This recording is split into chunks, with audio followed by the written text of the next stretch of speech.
Sherlock Holmes, 6 Napoleon. Pak Lestrade sering mengunjungi kami di sore hari. Ia seorang detektif dari Scotland Yard. Holmes senang berbincang-bincang dengan Lestrade karena ia belajar fakta-fakta yang sangat berguna tentang Scotland Yard, markas polisi London yang terpenting. Lestrade juga suka dengan kunjungannya karena Holmes adalah seorang detektif yang bagus. Holmes selalu mendengarkan dengan seksama bila Lestrade mempunyai kasus yang sulit. Dia sering menolong Lestrade.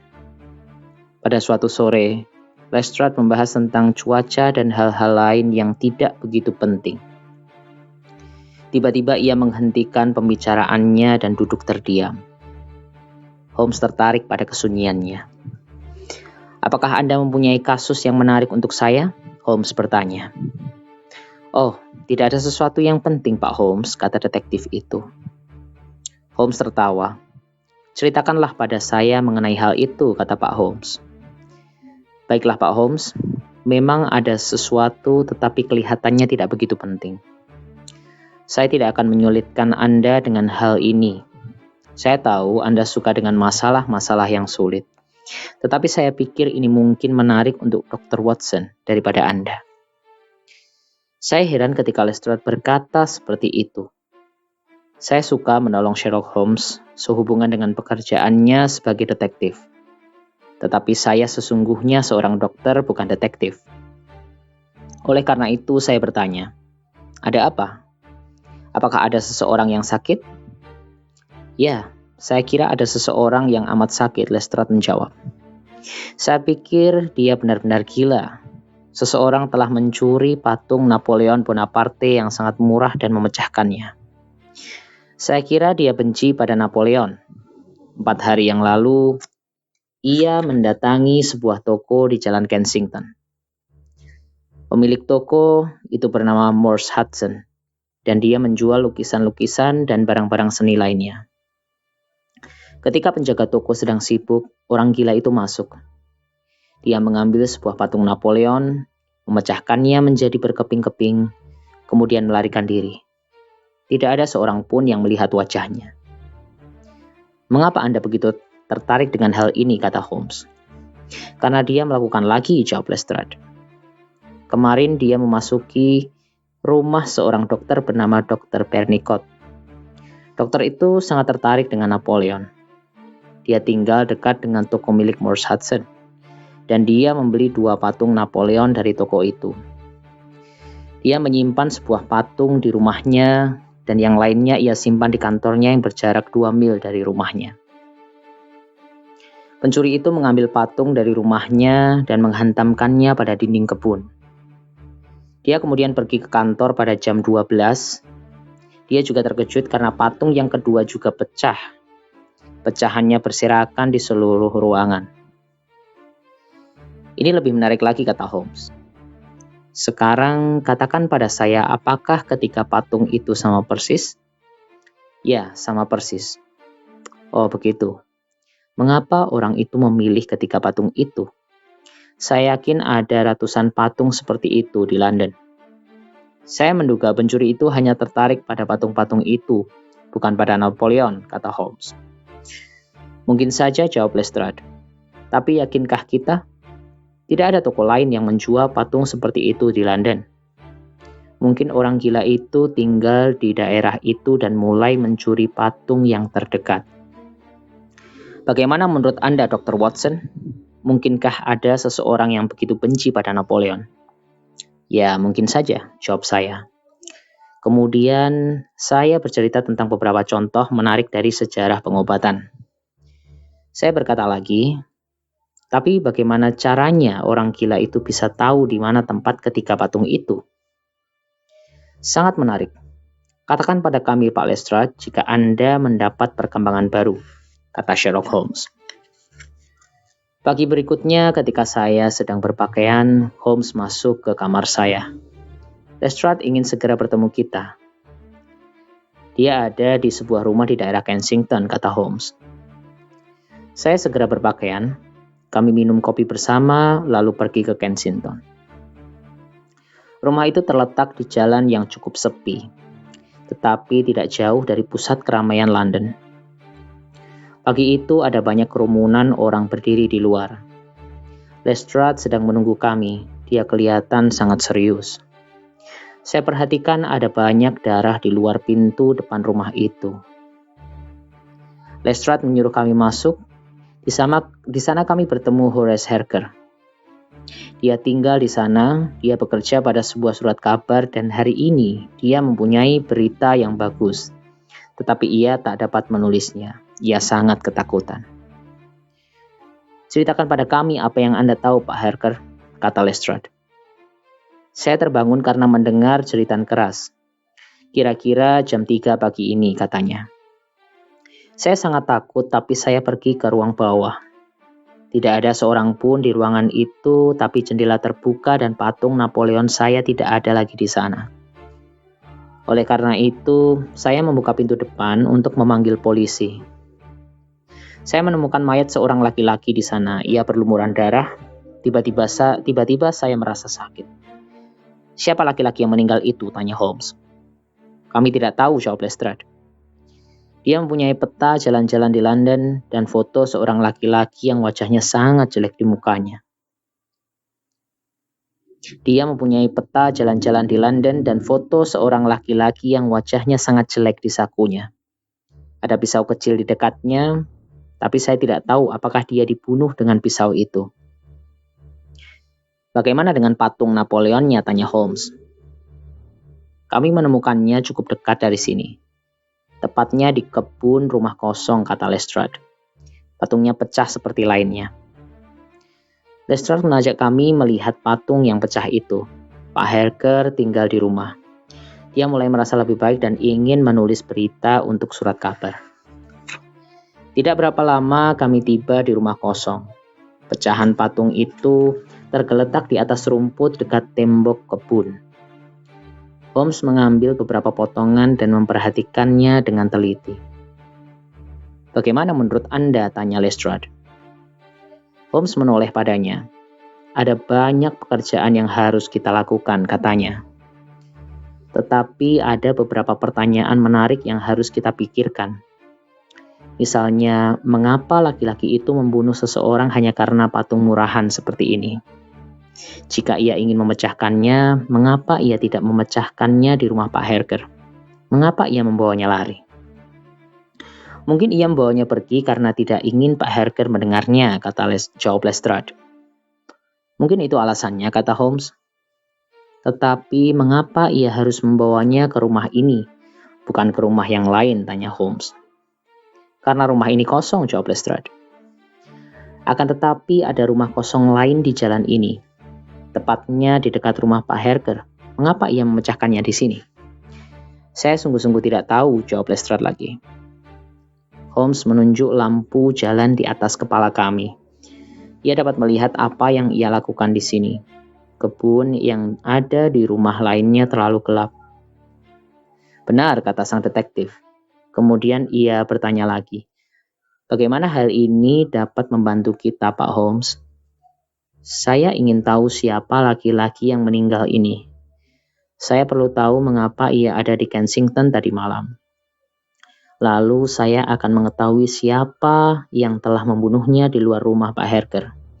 Mungkinkah itu ide yang bagus? Mungkin, tapi itu bukan cara saya, jawab Holmes. Lalu apa yang akan Anda lakukan? Tanya Lestrade. Saya akan melakukan beberapa hal dengan cara saya dan Anda dapat melakukan hal-hal dengan cara Anda. Kemudian kita dapat membahas kasus ini bersama-sama, kata Sherlock Holmes. Lalu ia menambahkan sesuatu yang mengejutkan. Jika bertemu Pak Harker, tolong ceritakan mengenai hal ini. Saya yakin kalau orang gila yang berbahaya dan membenci Napoleon itu berada di rumahnya tadi malam. Lestrade terkejut. Apakah Anda begitu yakin dengan hal itu? Holmes tertawa. Tidak, jawabnya. Tapi saya kira para pembaca surat kabar Pak Harker akan sangat tertarik. Kami harus pergi sekarang. Kunjungilah kami di Baker Street jam 6 sore ini. Oh ya, dapatkah saya menyimpan foto laki-laki yang ada di sakunya itu? Setelah Anda tiba di Baker Street, Anda harus pergi ke suatu tempat dengan saya. Selamat tinggal dan semoga berhasil. Patung milik Pak Harker berasal dari toko Harding bersaudara di High Street. Karena itu kami pergi bersama-sama ke sana. Pak Harding tidak berada di sana. Holmes tidak senang dengan hal ini. Kami akan kembali lagi sore hari, katanya. Pada penjaga toko Pak Harding. Watson, mari kita pergi ke toko Pak Morse Hudson. Dr. Pernicott membeli patung-patung di sana. Morse Hudson sangat marah karena peristiwa pecahnya patung-patung itu, tapi ia menjawab semua pertanyaan Holmes. Patung-patung itu dibuat oleh perusahaan Gelder Group di suatu daerah di London, katanya. Selain itu, saya tidak dapat membantu Anda lebih banyak lagi. Tapi saat Holmes menunjukkan foto dari saku mayat itu, dia berteriak, "Itu Beppo." "Siapa Beppo?" tanya Holmes. "Dia orang Italia. Dia bekerja di toko saya suatu saat. Dia sangat membantu, tetapi ia pergi minggu lalu. Saya tidak tahu kemana ia pergi. Dia pergi 2 hari sebelum patung-patung itu pecah." Kami berterima kasih kepada Morse Hudson dan meninggalkan tokonya. Holmes cukup senang dengan apa yang dikatakan oleh si pemilik toko. Kemudian ia memutuskan untuk pergi ke perusahaan Gelder Group, yaitu di tempat di mana patung-patung itu dibuat. Sebelum kami tiba di Stepney, kami melewati beberapa bagian kota London. Ada tempat yang makmur, ada pula tempat yang menyedihkan.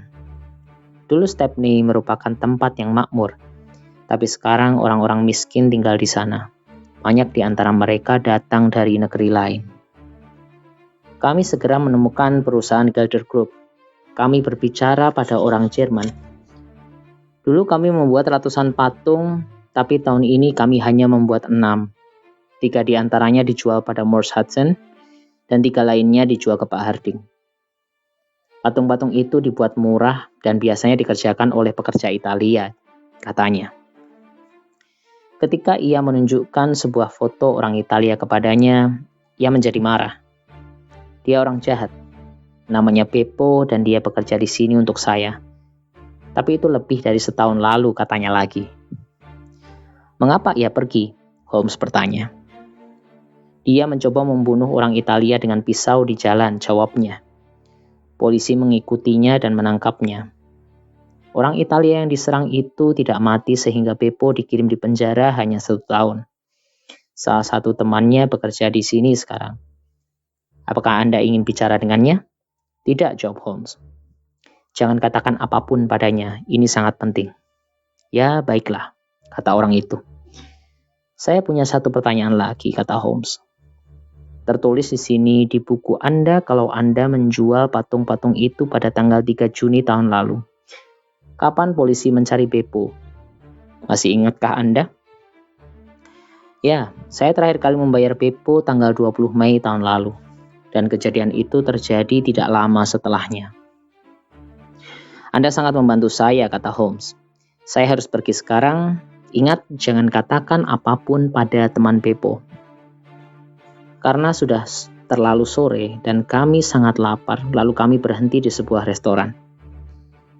Holmes membeli surat kabar. Ada cerita yang menyenangkan yang dibuat oleh Pak Harker. Di surat kabar itu mengenai orang gila yang benci Napoleon. Sebagian besar berita-berita itu tidak benar, tetapi Holmes tertawa-tawa. Dia pikir itu lelucon yang sangat bagus. Ini sangat membantu, Watson, katanya.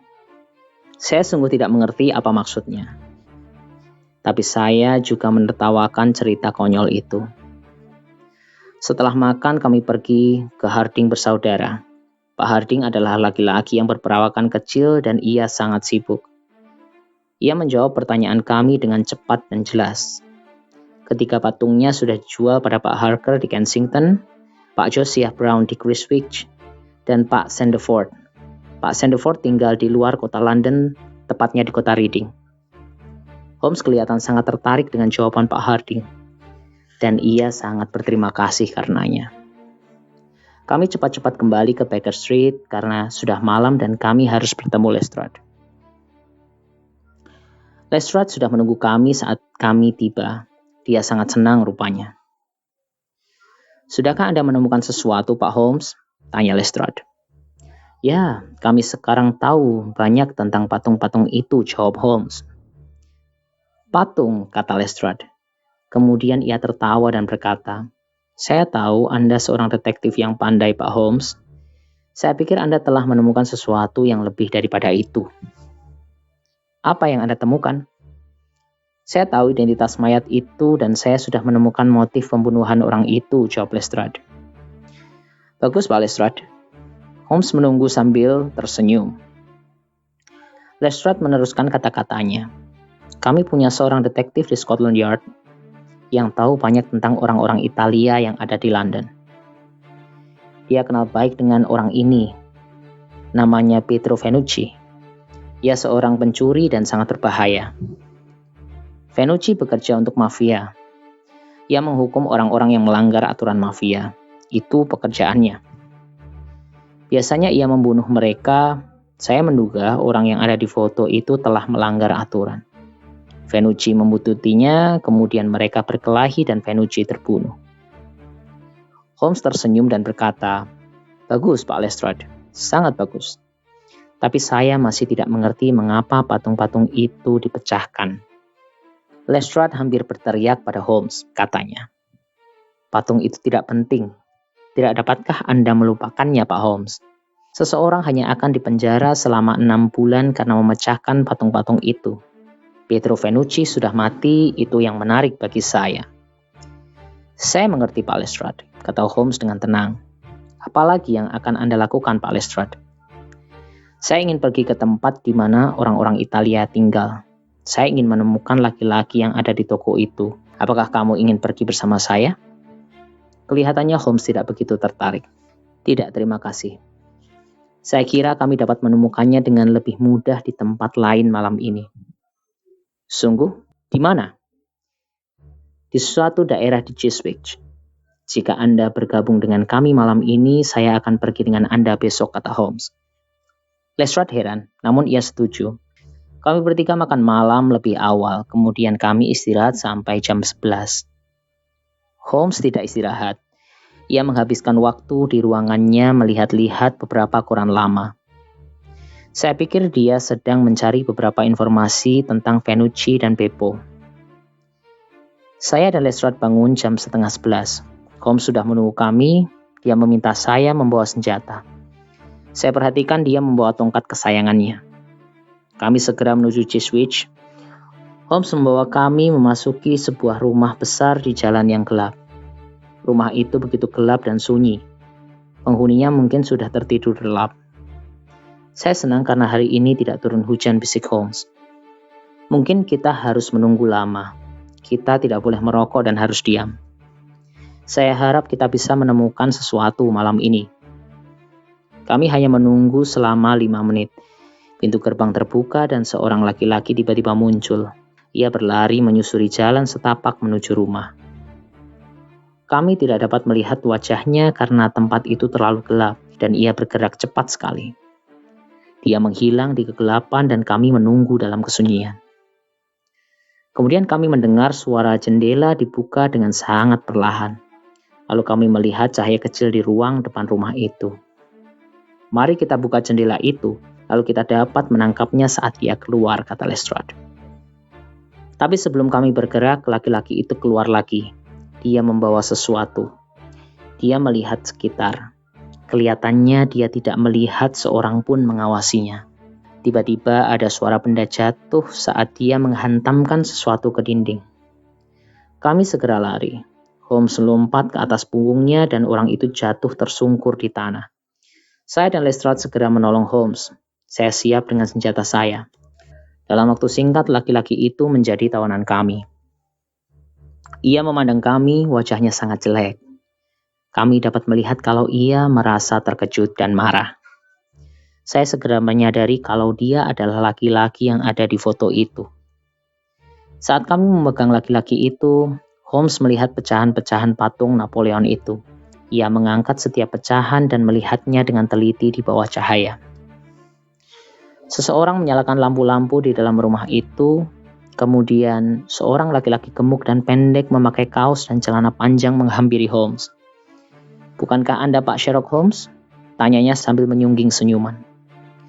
"Benar," jawab Holmes. "Anda Josiah Brown?" "Iya, Pak. Kami melakukan apa yang Anda perintahkan. Kami mengunci semua pintu rumah dan mematikan lampu. Lalu kami menunggu dengan diam-diam. Anda telah melakukannya dengan baik. Silakan masuk dan minum-minum sebentar." Holmes berterima kasih pada Pak Brown. Namun Lestrade ingin membawa pencuri itu pergi lebih dulu. Lalu kami menuju ke Scotland Yard. Pencuri itu tidak berkata apa-apa. Dia memandang kami sepanjang waktu. Wajahnya yang pucat dan jelek itu mirip binatang. Ketika kami tiba di Scotland Yard, laki-laki itu sedang diperiksa. Dia tidak memiliki apa-apa selain sebuah pisau panjang yang berlumuran darah yang sudah kering dan sedikit uang. Ketika kami akan meninggalkan tempat itu, Lestrade berkata, "Pak Holmes, saya harus berterima kasih atas semua bantuan Anda. Ide saya benar, bukankah begitu?" Holmes tersenyum dan berkata, "Sekarang sudah terlalu larut malam bagi saya untuk menjelaskan semuanya. Tapi saya pikir urusan patung itu sangat penting, bahkan lebih penting dari yang Anda kira. Dapatkah Anda datang menemui kami lagi besok sore jam 6? "Tentu saja," jawab Lestrade. "Saya selalu senang mengunjungi Anda. Saya akan datang." Dalam perjalanan pulang, Holmes berkata pada saya, "Lestrade itu seorang detektif yang bagus. Tapi dia tidak mengerti apapun tentang kasus ini. Menurut saya, kasus ini sangat luar biasa, Watson." "Sungguh? Apakah ada penjelasan lain?" tanya saya. "Patung itu, Watson. Menurut saya, patung itu merupakan bagian terpenting dari kasus ini." Jam 6 sore pada hari berikutnya, Lestrade datang ke Baker Street untuk menemui kami. Sekarang ia lebih tahu banyak tentang Beppo. Orang Italia itu adalah seorang pencuri yang terkenal. Dia menghabiskan waktunya di penjara setelah dia menusuk seseorang. Kami sudah tahu hal itu sebelumnya. Seperti kata Lestrade, Beppo dapat membuat patung dan barang-barang seni lainnya. Oleh karena itu, kemungkinan besar Beppo lah yang membuat patung-patung Napoleon itu di perusahaan Gelder Group. Holmes mendengarkan perkataan Lestrade sambil tersenyum-senyum. Tapi saya dapat merasakan bila ia ingin sekali mengatakan sesuatu pada Lestrade. Saya yakin kalau apa yang akan dikatakannya pasti sangat mengejutkan. Seseorang mengetuk pintu dan pelayan mengajak seseorang lelaki tua masuk ke dalam ruangan. Ia bermuka merah dan membawa tas besar. Dia meletakkan tas itu di meja. "Apakah Pak Sherlock Holmes ada di sini?" tanyanya. Holmes tersenyum dan berkata, "Saya Sherlock Holmes. Anda pasti Pak Sandeford dari Reading. Saya senang bertemu dengan Anda. Ini teman saya, Dr. Watson, dan ini Lestrade dari Scotland Yard." Kemudian kami berdua menyapanya. Dia berkata pada Holmes, "Saya membawa patung Napoleon untuk Anda." Dia juga membawa sepucuk surat. "Pak Holmes mengirim surat ini kemarin," katanya pada kami berdua. Lalu dia membaca surat itu. "Kepada Pak Sandeford, saya mendengar dari Pak Harding kalau Anda membeli patung Napoleon yang terakhir di tokonya. Saya begitu menginginkan patung itu dan saya akan membayar 10 pound. Bawalah ke tempat saya di Baker Street di London besok jam 6:30. Sherlock Holmes." Kemudian dia berkata pada Holmes, "Tahukah Anda berapa harga yang harus saya bayar untuk patung yang ada di tas saya ini?" "Tidak," jawab Holmes. "Saya bukan seorang pencuri, Pak Holmes. Anda harus tahu kalau saya hanya mengeluarkan 1 pound sterling untuk membeli patung itu. Saya mengerti seandainya Anda tidak jadi membelinya sekarang." "Tidak, saya masih menginginkan ini 10 pound sterling," jawab Holmes. Kemudian ia memberikan uang itu kepada Pak Sandeford. "Terima kasih," kata Pak Sandeford. Dia mengambil uang itu dan membuka tasnya. Isinya berupa patung Napoleon berwarna putih seperti patung-patung yang lainnya. Holmes berkata, "Terima kasih Pak Sandeford. Sekarang sebelum pergi saya ingin Anda menandatangani selembar kertas ini. Di kertas itu tertulis bahwa Anda telah menjual patung kepada saya seharga 10 pound sterling." "Tentu," kata Pak Sandeford. Dia menandatangani surat itu dan pergi. Holmes memandang kepergian Pak Sandford. Kemudian ia mengambil kain putih dari lemari dan meletakkannya di atas meja. Saya dan Lestrade memperhatikannya. Dia meletakkan patung itu di atas meja dengan hati-hati. Kemudian ia mengambil tongkatnya dan memukul patung itu dengan keras. Patung itu pecah berkeping-keping. Holmes berteriak kegirangan dan mengambil benda kecil berwarna hitam dari atas kain itu. Saya dan Lestrade terdiam. Ini permata hitam dari Borgias, kata Holmes. Kami berdua sangat terkejut. Benarkah Holmes? Bagaimana kamu tahu kalau permata itu ada di sana, tanya saya. Tidak mungkin, gumam Lestrade. Kemudian Holmes menjelaskan, ini permata yang sangat terkenal di dunia. Permata ini dicuri dari kamar Hotel Putri Colonna yang pada tanggal 22 Mei tahun lalu. Saya yakin Anda masih ingat, Pak Lestrade. Ya, tentu, jawab Lestrade. Holmes melanjutkan ceritanya. Anda juga akan ingat di mana hotel itu berada. Putri itu menginap di wilayah London. Calder Group juga berada di wilayah itu. Polisi menduga bahwa si pencuri permata adalah seorang pelayan hotel tersebut yang berkebangsaan Italia bernama Lucrezia Venucci. Namun mereka tidak pernah dapat membuktikannya. Menurut saya kakaknya yang bernama Pietro telah terbunuh 2 malam yang lalu. Ketika saya membuka koran-koran lama saya menemukan sesuatu. Beppo hanya ditangkap selama 2 hari setelah permata itu hilang. Patung-patung itu dibuat dalam 2 hari. Mungkin keluarga Venucci telah mencuri permata itu dari hotel, kemudian Beppo mencurinya dari mereka. Saya tidak tahu benar, tapi itu tidak masalah. Sekarang saya yakin kalau Beppo memiliki permata itu pada saat malam perkelahiannya. Dia melarikan diri dan polisi membuntutinya. Beppo lari ke perusahaan Calder Group dan ingin menyembunyikan permata itu, tapi ia tidak tahu di mana permata itu harus disembunyikan. Dia tergesa-gesa. Dia melihat patung baru Napoleon yang berwarna putih sedang dikeringkan di atas meja. Patung-patung itu masih lunak sehingga ia dapat memasukkan permata-permata itu ke dalamnya. Kemudian dia menutup lubangnya. Itu tempat yang paling tepat untuk menyembunyikan permata. Beppo dipenjara 1 tahun karena perkelahian itu. Selama itu, ke-6 patung itu telah terjual. Tapi kita tahu kalau teman Beppo masih bekerja di perusahaan Calder Group. Saya menduga kalau Beppo telah menyuruhnya menemukan daftar nama pembeli patung-patung itu, sehingga pada saat Beppo keluar dari penjara, dia mulai mencuri patung berisi permata itu. Pada saat yang sama, Venucci mendengar kalau Beppo telah keluar dari penjara. Dia ingin menemukannya. Dia yakin kalau Beppo tahu tempat di mana permata-permata itu disembunyikan. Venucci mengikuti Beppo pada saat Beppo memasuki rumah Pak Harker di Kensington. Mereka berkelahi dan Beppo membunuh Venucci. Kemudian saya bertanya, tetapi bila Venucci sangat mengenal Beppo, mengapa ia membawa fotonya? Untuk ditunjukkan pada orang lain, jawab Holmes. Kemudian Holmes bercerita kembali. Tentu saya tidak yakin jika Beppo tidak menemukan permata di patung Pak Harker. Tapi jika ia tidak menemukannya, hanya 2 patung lagi yang tersisa. Salah satunya ada di Jeswich, yang satunya lagi di Reading. Karena itu saya menyuruh Josiah Brown dan keluarganya untuk bersiap-siap. Kita beruntung Beppo lebih dulu pergi ke rumah Pak Brown dan kita dapat menangkapnya. Saya tahu kalau permata itu berada di patung milik Pak Sandford. Berita yang ada di koran Pak Harker sangat membantu kita. Ceritanya membuat Beppo sangat bahagia. Polisi salah duga. Mereka mencari orang gila yang anti Napoleon. Dia tidak terpikir kalau orang lain tahu rahasia sebenarnya tentang patung itu. Tapi pada saat saya mendengar nama Venucci, saya tiba-tiba berpikir tentang hilangnya permata hitam.